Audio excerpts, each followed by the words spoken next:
And this panel is going to be looking at design, an interesting one. That's the theme for the next 40 minutes. What is good design, and why and how should it be embedded into infrastructure?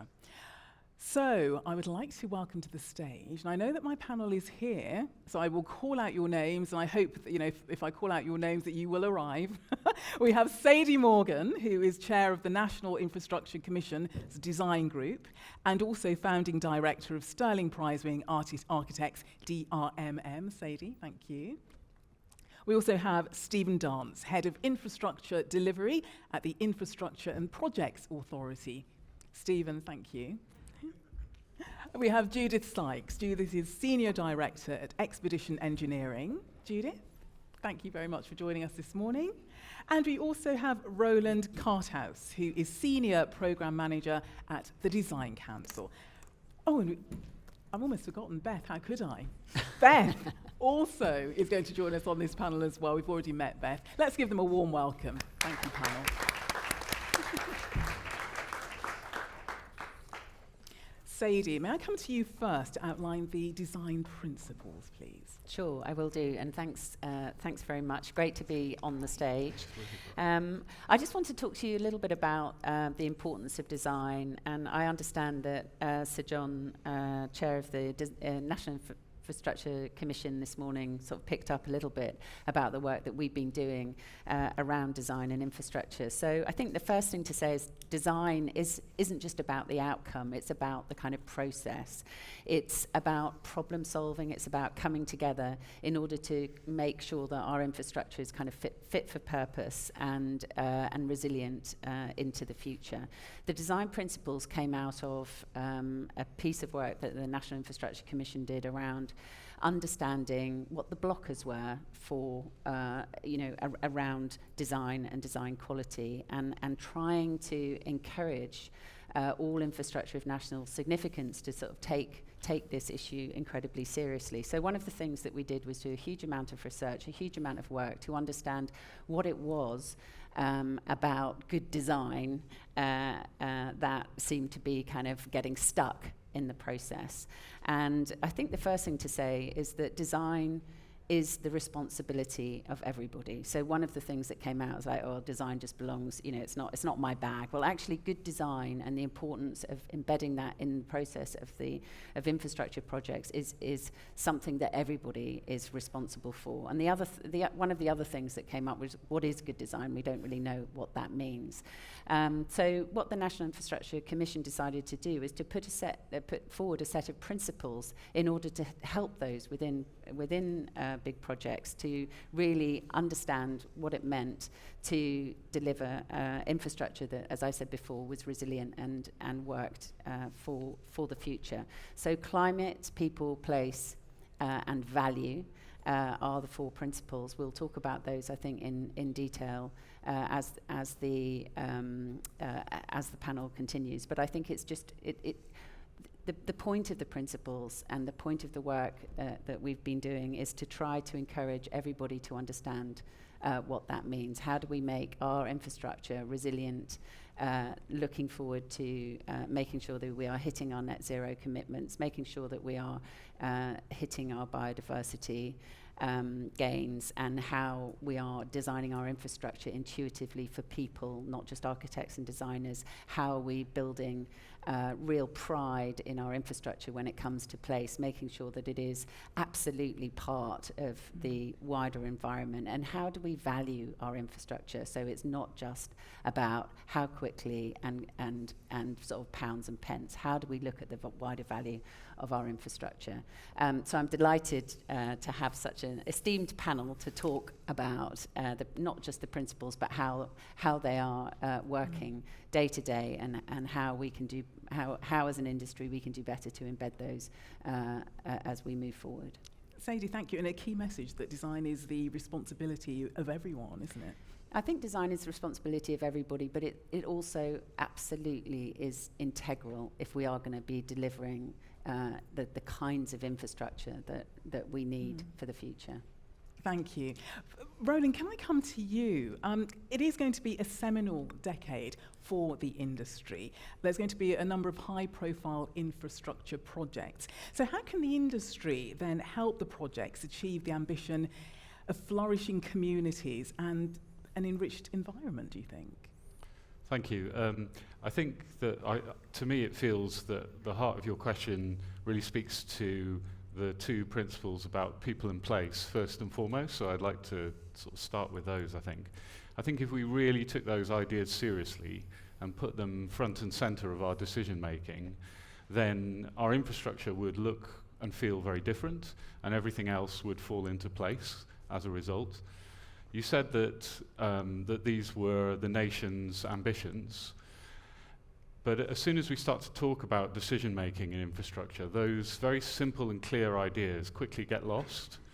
We start to assess infrastructure in terms of economic growth, in terms of cost and efficiency, but these are not people and place-centered values.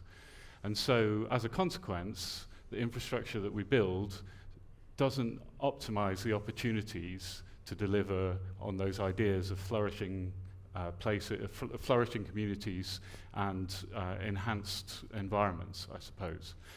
I think this is where design is so crucial. Design is about asking questions, and so the first question for me is always, what is it that we're trying to achieve? If we say what we're trying to achieve is economic growth and cost efficiency, then we may achieve those, but that's the best and the only things that we'll achieve. I think if we start from the principle of what is all of this, what is it all for, what's the purpose of it, and if that is about flourishing communities and enhanced environments, people and places first and foremost, then that brings a much broader and more purposeful set of priorities to the table. I think I often refer back to the science fiction author Ursula K. Le Guin, who said there are no right answers to the wrong questions. And I think design is about asking the right questions. Can I throw that open to everybody else to respond to? If anybody has anything to... Yes, no, please. I completely agree, because we tend in infrastructure to think about the asset, not about the people. And there's no point of building infrastructure unless people are going to use it, and it is integrated into how people live their daily lives. So, this is we do tend to get it the wrong way around, though, and do it time and time again, that it goes to what's the question you're trying to answer.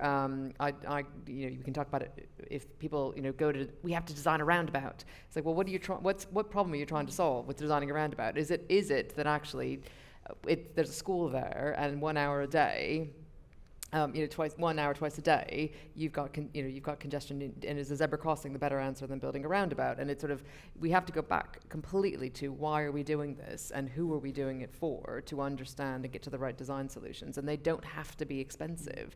We tend to believe that we have to build something grand and enormous in order to deliver our objectives, where actually something really low cost could be equally get a better outcome than something that's amazingly grand. But we tend not to think about the people first, and it's the thing. People are always going towards the thing before they figure out what the question is. So I agree in that in part, but and I work for the Treasury, so I'm going to say economic growth and cost are things that matter. I'm not going to say they're the only things that matter, but they're not mutually exclusive things to have. So I think you can have decent projects that work, are well designed, and encapsulate the sorts of principles that Sadie was talking about, and which meet the cost criteria that you're putting out there, and which deliver economic growth, because we need economic growth, and we need good design, and we need things that work. So somehow we have to integrate all of that, and we'll come to some of that as we go through the later questions, I think. Absolutely. So how can the value that design brings to projects be better promoted? Because it's often seen as an add-on, isn't it? I don't know who would like to take that. No, I'll kick over that as well. It is often seen as an add-on, and it comes to the fore too late. And there's a process by which often what happens is design is taken to a point, usually without costs. And this is where it all goes horribly wrong, because the costs come after, and then it becomes more expensive, and then essentially everyone panics, and either you go back and you have to redesign, or you do value engineering, or the design is carrying on going forward, and it snowballs into a problem. And then you get into a planning process, for example, and then people start talking about, well, what is the good design? And there are lots of good examples how you can bring it the other way around to talk about, there's something called a charrette technique, where you get people into a room and you sort of group, and you do more of a community design based on what are you trying to achieve with the outcomes. And then it comes back to the people side of things. But if we just, we do this with lots of things. We used to do it with safety. We talk about it with sustainability, and we say, oh well, it's going to be more expensive if we're sustainable. Well, not necessarily, because if you do less, if you design it with a sustainable outcome in mind, and you actually try to do less stuff, it should be cheaper and use less waste. And there are lots of things you can do in the design process that will be more cost effective and more sustainable if you plan to do it at the outset and not put it on once you've done it the way we've always done it. Yeah, I think I'm just going to pick up on that, because I think it's so important to make sure that you are embedding this right from the beginning, and that design, quality, sustainability is taken seriously at concept throughout procurement. Ensuring that we have a real understanding from those who are going to be designing our infrastructure, that these things matter. And as you say, Beth, if it's like if design is seen as something that comes in the middle of a process, then it will inevitably disrupt at that point. So I think it needs to be thought about, embedded, and taken seriously right from the beginning, and then these the outcomes will be so much better and so much more affordable.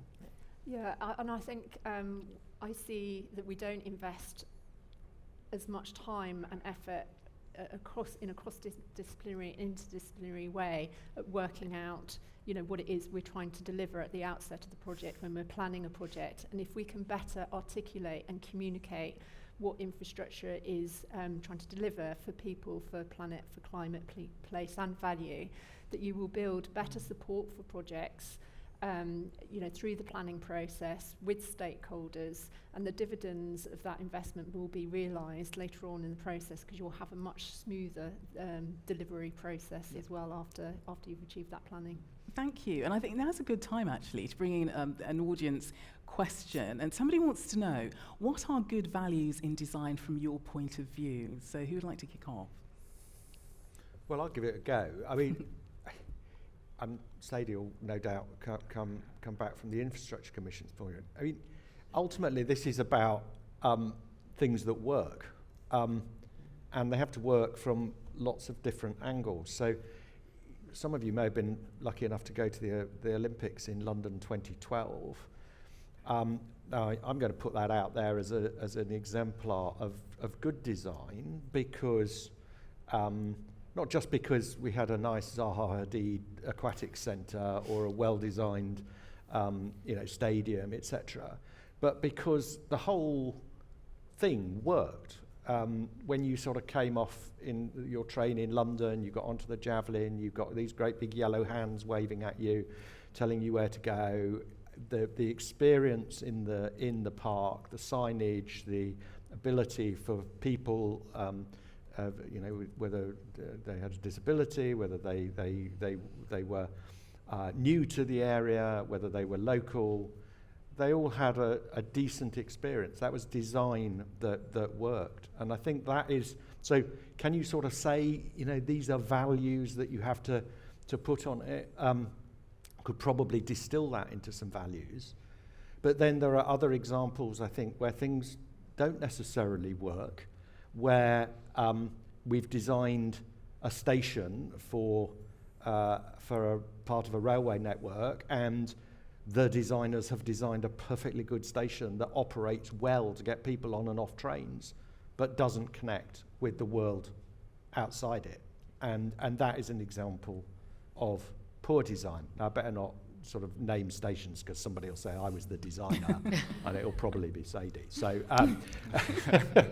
No, but I think, I mean, you make a good point, and that picks up on Judith's point, which is that if you have an interdisciplinary conversation right from the beginning, then these things aren't taken in isolation, and you can't, you know, it isn't, designers are there to, incorporate and develop a sort of beyond the red line. And I think when we are involved in projects, and particularly infrastructure projects that look wider than the actual piece of infrastructure itself, you know, the product, somebody's talking about product here, you know, it's like then you have a fully integrated, well-working, inclusive system. So if lots of people want to come in. Go ahead, Roland. I thought there was something else in what you said about, I mean, you mentioned the word experience, and I think that's actually the key to it, to this understanding of value, is about the human experience in a place. And if we look at kind of other industries, I mean, I guess that, retail and so on have quite an influence in that sort of design thinking, which feels very different from the way that infrastructure is commissioned and thought about. But fundamentally, if it's about serving people's needs, and that is an experiential thing. If that comes front and center of the understanding of value, then that can drive similar outcomes, I feel. And I think we need to lean into the fact that having interdisciplinary groups is hard. It is really not easy, and most of our projects have been designed by a certain demographic over a period of time and are used to thinking in a certain way. And getting a bunch of people who have different thoughts and are going to think about things from different perspectives is actually really, really difficult. And I'm trying to do that with my own teams, and I'm finding it hard because people just want to get on with it. It's like, no, but if you just work a little bit longer on that thing, on getting the design right, then as Judith said, it will be much faster to execute because you've thought about all those things. But it's hard, and people feel you have to lean into that discomfort for quite a long time. And I think the context is hard as well. We've got climate emergency, biodiversity emergency, resource. We're trying to deliver infrastructure so that we can be more productive as a nation and deliver greater equity across the UK. But those constraints are really very helpful, actually, and can be quite useful in inspiring, really creative approach. And that's where design really comes to its fore, is to use those constraints to deliver really positive outcomes. We've got a really interesting question here, which has now just moved away. Here it is. Do the panel believe that innovation is truly considered in UK infrastructure design? Ooh, who would like to take that? Roland? I'll start, and then Stephen can argue with me. No, I think we talk about it, and I think it's really difficult because we need to have a wider discussion about risk appetite, which is kind of boring, but because often we want to be very certain on what costs are going to be, and when we talk about innovation, sometimes it might not work. And there's a whole discussion we need to have if we're going to take it seriously about what are the things we're willing to innovate on, and what are the risks of that, what are the risks of that, and what happens if that doesn't work. And I think, again, there's a bit of an industry culture, which is if we've made a change and we made an innovation and we only get 50% there, that's failure, rather than being halfway to what we were trying to achieve. And what tends to happen is that's deemed a failure. You go back to the way you've always done things, rather than going, oh, we got 50%. That's great. How do we get to 75? And we've got to change that cultural dynamic as well. I think it picks up on one of Sadie's opening comments, and also this thing about things being hard. That I always often think innovation is a bit like comedy. If you say to somebody, stand on a stage and say something funny, most people can't do it because there's a process. Comedians work hard and are rare people in order to come up with a funny joke. And innovation isn't a label on a box. It's back to this idea of process. What does an innovative process look like? And then the outcomes of that will drive innovation, not what does an innovative outcome look like. So that's got to be key. I think this point about things being hard is also a crucial ingredient. Like everything that you just said about the constraints, they are real and they're facing everything that we're doing. And if we're not acknowledging the scale of those challenges and it's not hard enough, then we're not doing our jobs right. It's as simple as that. Beth? Yeah, let's just give a couple of examples, I think, to illustrate that. One would be the Canary Wharf station at Crossrail. Elizabeth line. It was Crossrail at the time. We negotiated it with Canary Wharf Group. And I'll put that forward as an example of a situation in which innovation was applied. It was applied to the technical construction of the dewatering of the dock and the stuff that went alongside it. It was applied to the design of the structure to accommodate the retail, which created value, but also created a sense of place that would otherwise not have been there, I think, in the government's design. So I think there are examples out there where you can sort of say, yes, we've really embedded innovation in that, sometimes by taking it outside the control of government, certainly central government. But there's also some examples, I think, where we haven't really thought innovatively, and we've not thought innovatively because we've been thinking in the silo. We've been thinking in the silo about this is a transport-related piece of kit, or this is a super sewer going down, the Thames in London, or this is a an energy production facility of some sort or another, nuclear power station, whatever. And we've not thought about the stuff that goes around that and integrating that in, which is what, in my view, anyway, is the sort of basis of good innovation and good design, to bring all of those things into play.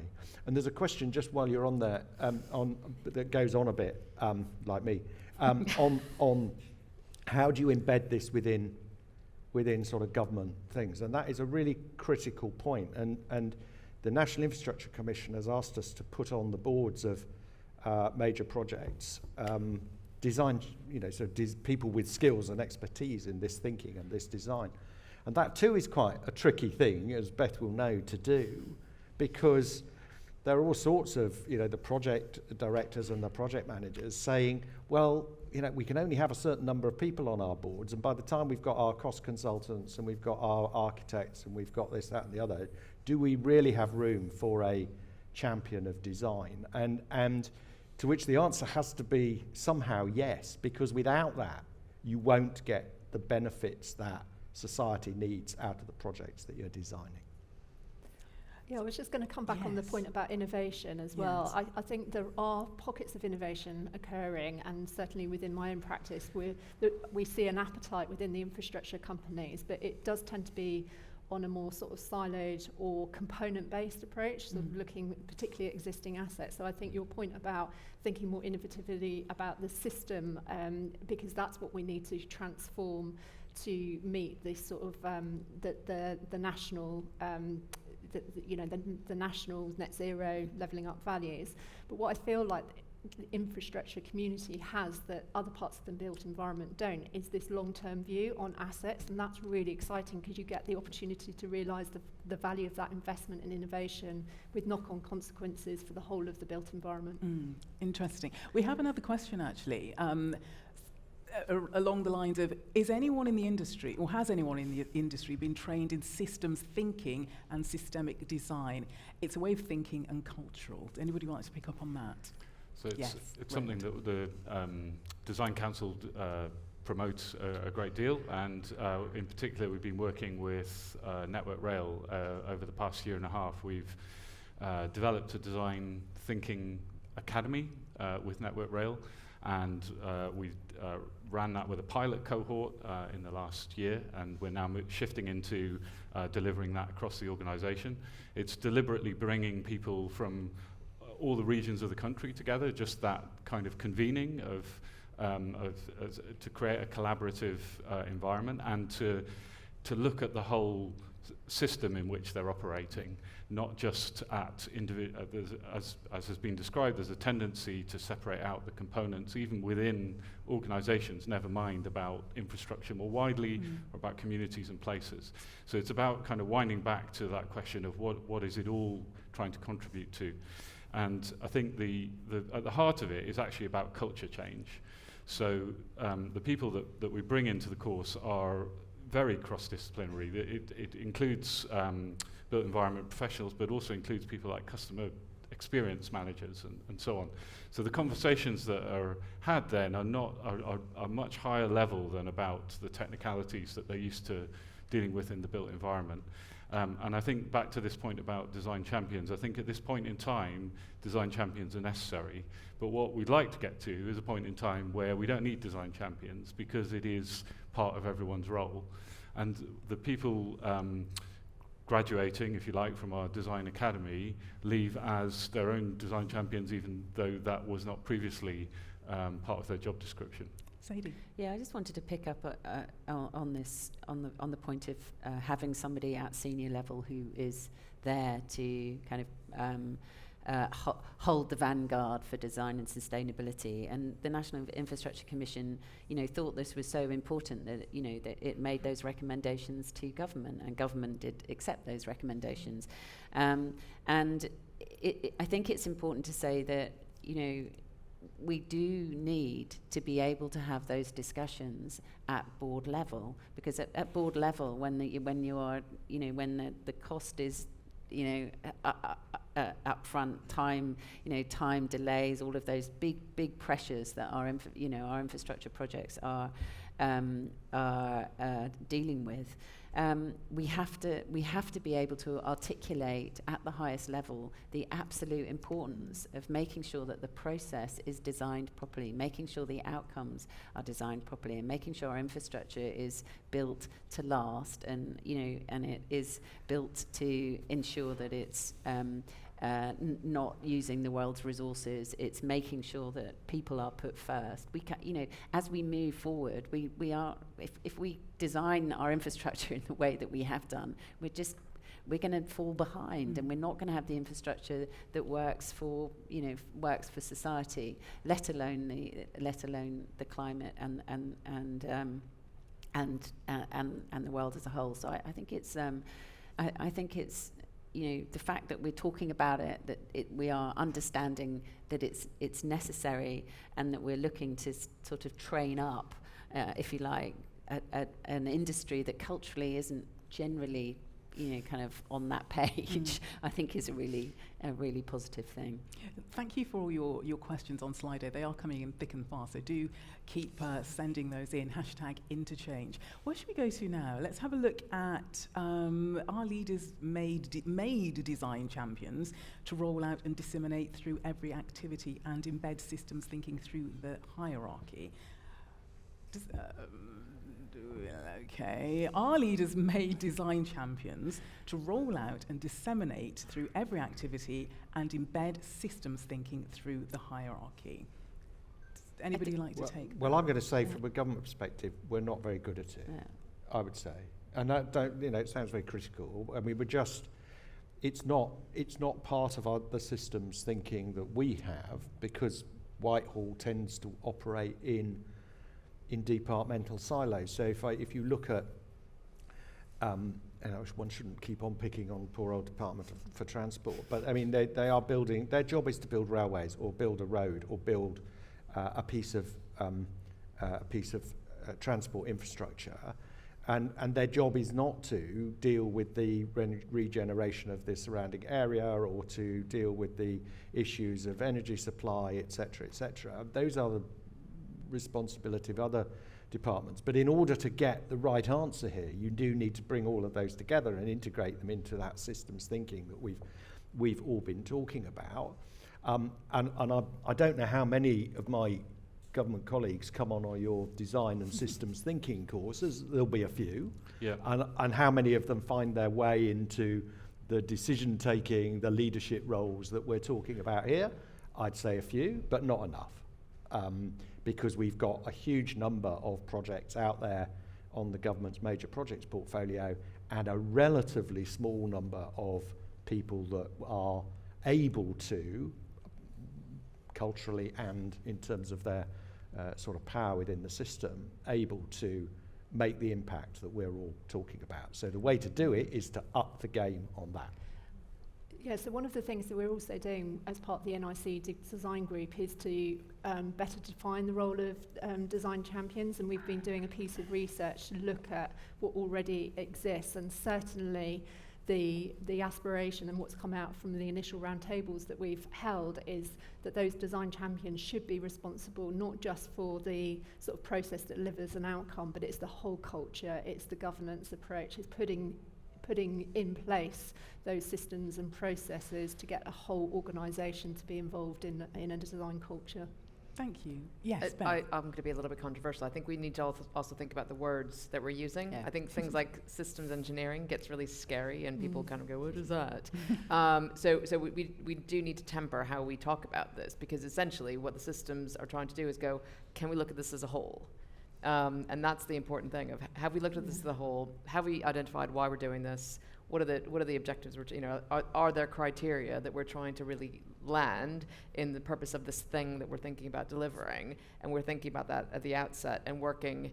I think the other thing we don't do particularly well is we kind of start with the expensive stuff that happens at the beginning, infrastructure projects, which is civil engineering activities, without thinking about the stuff at the end, the things that are really going to deliver the value. And we need to make sure that we're thinking at the end and working our way back to the beginning, so that we can keep coming back to, why are we doing this? What are we trying to get to? And we do need to speak a bit human on this to make sure that we're taking our audience with us, because I think it tends to get a bit scary and it's like, oh, it's high tech or something like that, and we need to be careful. Okay, thank you.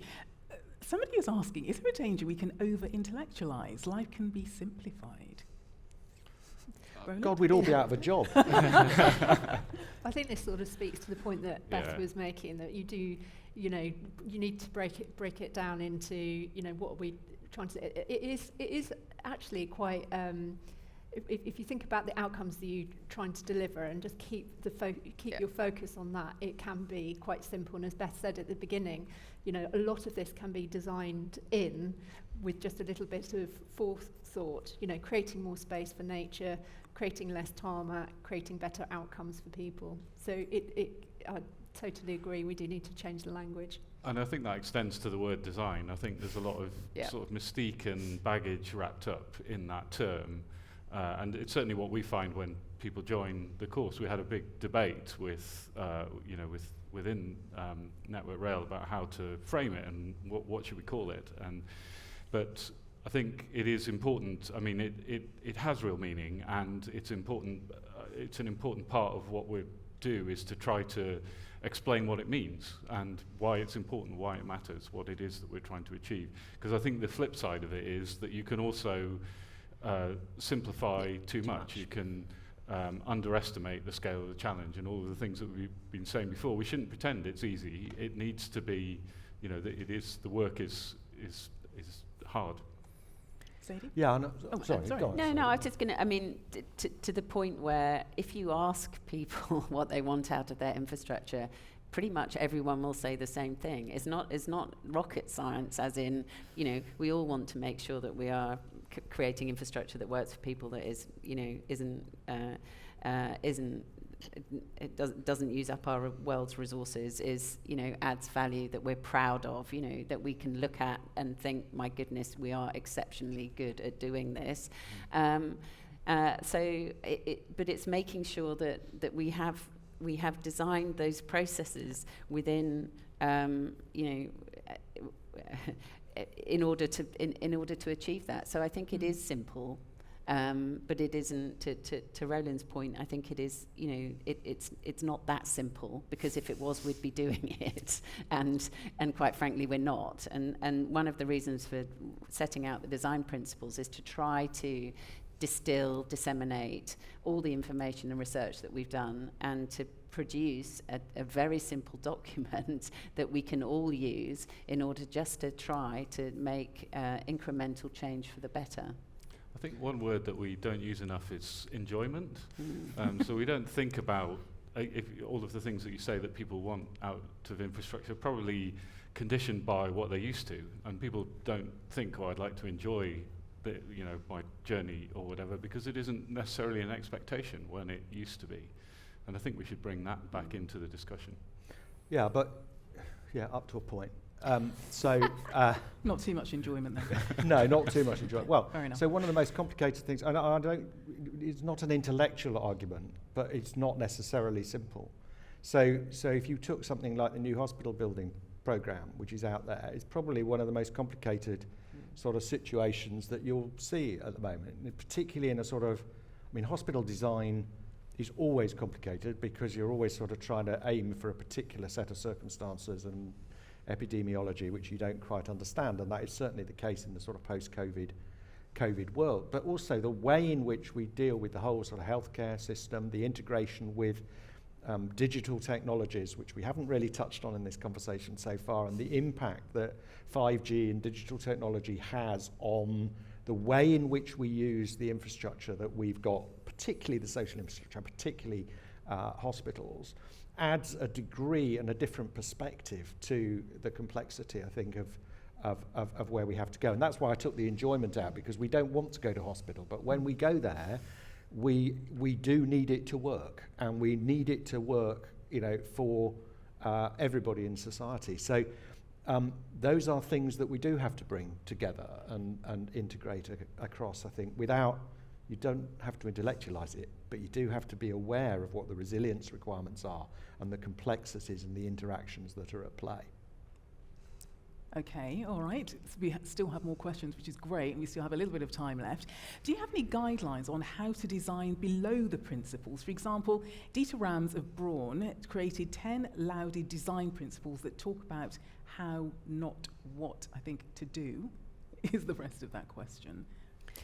I mean, that's something we're working on at the moment. So we've got our high level, very high level vision, which is to unlock sustainable growth from Oxford to Cambridge. But what does that actually mean, and what does that mean for a railway line? And so what we're trying to do is get really granular in what are those things and what do they mean, because I think that it's really important that we're clear on, are we trying to achieve those things? And that will be things like, what are my favorite topics? Easy ticketing. Which I think is really important for people, and that will be something that will have an impact on your everyday journey. And so that is a principle that I think we have to completely buy into, which means it will go in, if that is what we're trying to achieve, it needs to go into our design. And then we keep coming back to it. Does this design deliver that? And I think to Stephen's point is the design delivering it as cost effectively as it possibly can? And how do we balance off if we have some clear criteria and some clear things that we are trying to target, and it's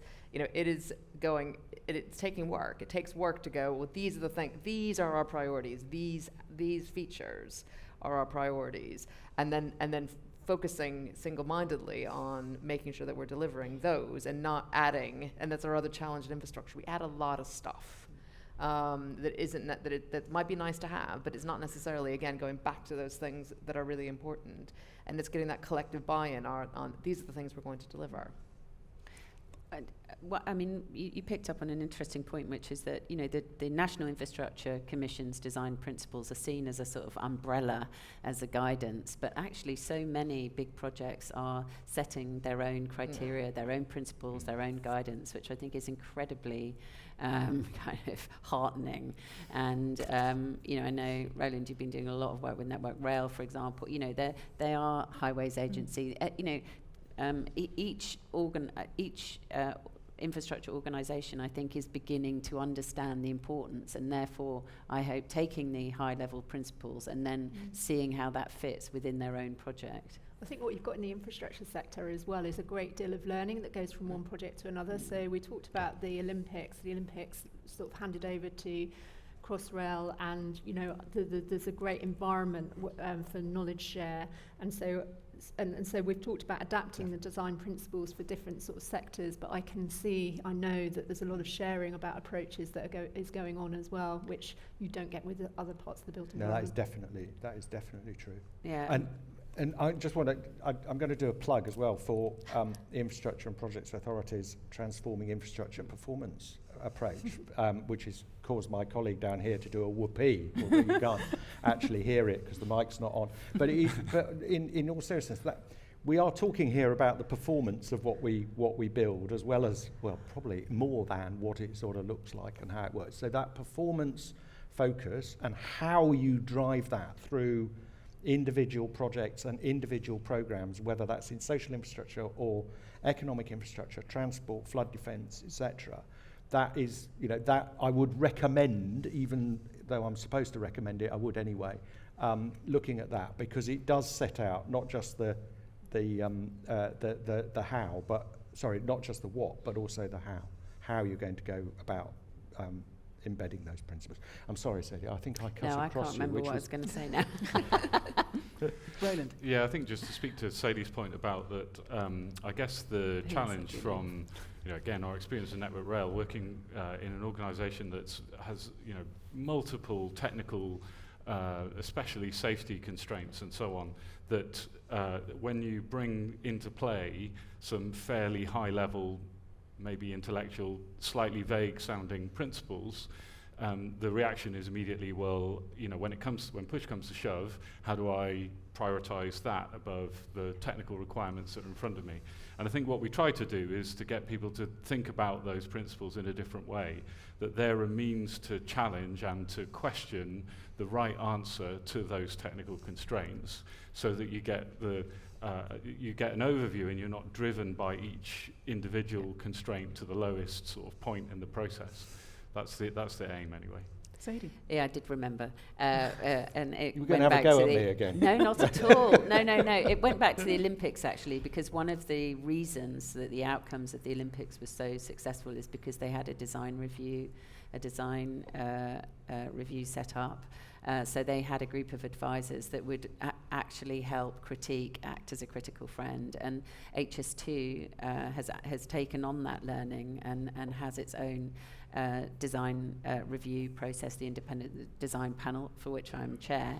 But it is, I think, really interesting to see how if you have a major project and you have a group of people who are there, as I said, to be a critical friend, to help ensure that the principles that you have set are properly embedded, then it is a really it's a really positive process. And one of the other things that National Infrastructure Commission set out in the National Infrastructure Assessment, its first assessment, was to also recommend that all infrastructure of national significance should should be subject to design review. And I think it's a really well worth a really good process to do. We're almost out of time. Can I just ask you, very briefly, if there's one key message you wanted to take our audience to take away, what would that be? Very, very briefly. Beth, can I start with you? Make sure you know why you're doing something. I'm going to steal Sadie's point and say design is for everyone. Yeah, I both agree with those, but also it starts with a very good brief. Stephen? Well, I'm going to save it for Sadie, I think. No, there's no single message other than that good design matters. Yeah. Sadie? Well, did you want to add anything? I think it matters so much, and I think the importance of everybody understanding that is something that I hope people will take away. Okay, panel, thank you so much for your time. It's been absolutely fascinating. Let's give them a really warm round of applause. Thank you very much. Thank you very much. Thank you. Fascinating.